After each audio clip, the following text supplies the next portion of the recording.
মাত্র ২টা আলু দিয়ে তাও আবার ঘরে বসেই ২০ মিনিটে এমন একটি রেসিপি শেয়ার করব যেটা আপনি নিজে যখন বানাবেন তখন নিজেকেই নিজে প্রশংসা করতে বাধ্য হবেন। এই পটেটো স্ন্যাক্সটা খেতে এত পরিমাণে মজা যে আপনি বানানোর সাথে সাথে এটা শেষ হয়ে যাবে এবং ছোট থেকে বড় সবারই খুব পছন্দ হবে। সো চলেন তাড়াতাড়ি দেখে আসি কিভাবে এই পটেটো স্ন্যাক্সটা আমি তৈরি করে নিয়েছি। হ্যালো এভরিওয়ান, আসসালামু আলাইকুম। I am from Sania's kitchen world. এই ক্রিস্পি পটেটো স্ন্যাক্সটা বানানোর জন্য প্রথমে আমি দুটো কাঁচা আলুকে পিলারের সাহায্যে পিল করে নিচ্ছি। পিল করা হয়ে গেলে এগুলোকে আমি ভালো করে ওয়াশ করে দেন ফ্রেঞ্চ ফ্রাই আকারে কেটে নিব। আশা রাখছি আপনারা সকলেই জানেন ফ্রেঞ্চ ফ্রাই কেমনভাবে কেটে নিতে হয়, তারপর আমি সুবিধার্থে বলে দিচ্ছি।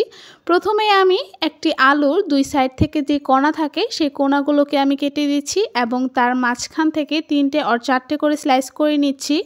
সেই স্লাইস থেকে আমি 5টি করে আর 4টি করে টুকরো করে নিচ্ছি ফ্রেঞ্চ ফ্রাই আকারে। আপনারা চাইলে নর্মালভাবেও কেটে নিতে পারেন লম্বা লম্বা করে। এই তো দেখতেই পারছেন আমার সবগুলো আলুই কাটা হয়ে গেছে ফ্রেঞ্চ ফ্রাই আকারে। এখন আমি দেখিয়ে দিচ্ছি যে আমার আলুর সাইজটুকু কতটুকু হয়েছে। এই তো দেখতেই পারছেন আমি একটু লম্বা সাইজের মধ্যে আলু নিয়েছিলাম। আপনারাও চেষ্টা করবেন একটু লম্বা সাইজের মধ্যে আলু নেওয়ার। এখন আলুগুলোকে আমি একটি বোলে ট্রান্সফার করে নিয়েছি এবং এইটাকে ভালো করে ওয়াশ করে একটি ছাঁকনির উপরে রেখেছি যাতে আলু থেকে সম্পূর্ণ পানিগুলো ঝরে যায়, এবং সেই সুবিধার জন্য আমি এখানে টিস্যু ব্যবহার করেছি। আপনাদের হাতে সময় থাকলে আপনারা ঝুলিয়ে রাখতে পারেন। অবশ্যই আলুতে পানি থাকা যাবে না। এরপর একটি বোলে আমি ময়দার যে ব্যাটার থাকবে সেটা বানিয়ে নিচ্ছি। সেজন্য হাফ কাপ ময়দা এখানে আমি দিয়ে দিয়েছি।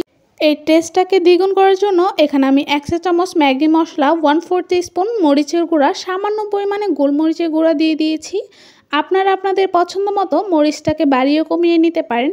দেন পরিমাণ মতো লবণ দিয়ে একটি হুইস্কের মাধ্যমে ভালো করে মিশিয়ে নিচ্ছি ড্রাই ইনগ্রেডিয়েন্টসগুলো। সব কিছু মেশানো হয়ে গেলে এখানে আমি পানি অ্যাড করে দিচ্ছি। আপনারা অল্প অল্প করে পানি অ্যাড করবেন, একবারে পানি অ্যাড করা যাবে না, তাহলে কনসিস্টেন্সিটা বোঝা যাবে না ভালো করে। আমার এই ব্যাটারটা তৈরি করার জন্য 1/3 কাপের একটু বেশি পানির প্রয়োজন হয়েছে। আপনারা যদি কোনো ড্রাই ইনগ্রেডিয়েন্টস বাড়িয়ে কমিয়ে দেন তাহলে আপনার পানির পরিমাণটাও বাড়িয়ে কমিয়ে দিতে হবে। সবশেষে এখানে আমি 1/4 টিস্পুনের মতো বেকিং সোডা দিয়ে দিয়েছি, নট বেকিং পাউডার। আর আপনারা অবশ্যই এই বেকিং সোডাটা দেওয়ার চেষ্টা করবেন। যে কোনো ফ্রাই আইটেমে এই বেকিং সোডা দিলে সেটা আরও ভালো হয় এবং ক্রিস্পি হয়। আর হ্যাঁ, আমি দেখিয়ে দিচ্ছি আপনার ব্যাটার যদি এরকম ঘন কনসিস্টেন্সিতে চলে আসে তাহলে বুঝতে পারবেন আপনার ব্যাটার একদমই রেডি। এখন অন্য একটি বোলে আমি ড্রাই ইনগ্রেডিয়েন্টস অ্যাড করে দিব। প্রথমে আমি 1/3 কাপের যে কাপ থাকে সেটা দিয়ে 3 কাপ ময়দা দিয়ে দিয়েছি। আপনারা আপনাদের পছন্দ মতো বাড়িয়ে কমিয়ে নিতে পারেন। এরপর সামান্য পরিমাণে লবণ দিয়ে দিয়েছি এবং টেস্টটাকে আরও বাড়ানোর জন্য টেস্টিং সল্ট দিয়ে দিয়েছি এবং 1/4 টিস্পুন জিরা গুঁড়া এবং 1 টেবিল চামচ কর্নফ্লাওয়ার দিয়ে এগুলোকে ভালো করে মিশিয়ে নিয়েছি। আর হ্যাঁ, আপনারা চেষ্টা করবেন একটি বোল বা ডিপ কোনো বাটিতে এই ময়দাগুলো নেওয়ার। এই তো আলু থেকে পানিগুলো ঝরে গেছে, এখানে এক্সট্রা কোনো পানি নেই। এখন মেন প্রসেসে চলে যাব। প্রথমে একটি আলু নিয়ে দেন ঘন ব্যাটারের মধ্যে এটাকে ডিপ করে নিয়েছি এবং একটি চামচের সাহায্যে সম্পূর্ণ ব্যাটারটাকে আলুর মধ্যে কোটিং করে সরাসরি আমি ময়দাতে কোট করতে চলে যাব। এই প্রসেসটা খুবই ইজি, আপনারা দেখলেই বুঝতে পারবেন আমি কিভাবে এই প্রসেসগুলো করে নিয়েছি। এখন চারো সাইড থেকে আমি ময়দাগুলো আলুর মধ্যে দিয়ে একটি অমসৃণ লেয়ার বানিয়ে নিব। দেখতেই পারছেন লেয়ারগুলো কতটা সুন্দর হয়েছে। আমি সেম প্রসেসে সবগুলো আলু এরকমভাবে কোট করে নিব। আর হ্যাঁ, আপনারা চেষ্টা করবেন চিকেন ফ্রাই আর এরকম ক্রিস্পি পটেটো বানানোর জন্য একটি ডিপ বাটি নেওয়ার, তাহলে ময়দাগুলো নিচে থাকবে এবং আপনি হাত দিয়ে খুব সহজেই এগুলোকে একটি অমসৃণ লেয়ার বানিয়ে নিতে পারবেন। দেখতে দেখতে আমার ক্রিস্পি পটেটো স্ন্যাক্সগুলো একদম রেডি হয়ে গেছে। আর এগুলো প্রথম ব্যাচে ভেজে নিব। আমার আরও তৈরি করা রয়েছে, সেগুলো আমি পরে ভাজবো। ভেজে নেওয়ার জন্য আমি ফ্রাই প্যানে প্রথমেই ডুবো তেল নিয়ে নিয়েছি। আপনারা অবশ্যই ডুবো তেল নেওয়ার চেষ্টা করবেন, তাহলে লেয়ারগুলো বোঝা যাবে না। আর হ্যাঁ, চুলার জালটাকে অবশ্যই প্রথমে হাইয়ে রেখে তারপর যখন তেলের মধ্যে আলুগুলো ছেড়ে দিবেন তখন মিডিয়ামে থেকে একটু কম করে এবং সময় নিয়ে ভেজে নেবেন, না হলে ভেতরে আলুগুলো একদম কাঁচা থেকে যাবে। আর অল্প অল্প করে আলু দিয়ে ভেজে নিতে হবে, না হলে একটা আরেকটার সাথে লেগে যাবে, তখন ভালো লাগবে না। আর আপনারা এইদিকে খেয়াল রাখবেন যে প্রথমে এগুলোকে বানিয়ে কোনো বাটিতে সার্ভ না করে সরাসরি তেলে ভেজে নিতে।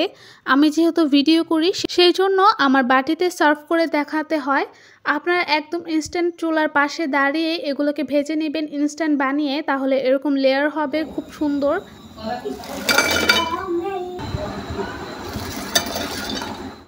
এখন হচ্ছে একটি সিক্রেট মশলা বানিয়ে নিব। সেজন্য হাফ চা চামচ ম্যাগি মশলা, হাফ চা চামচ মরিচের গুঁড়া, সামান্য পরিমাণে লবণ এবং টেস্টিং সল্ট এবং সামান্য পরিমাণে জিরা দিয়ে ভালো করে এটাকে মিক্স করে নিয়েছি।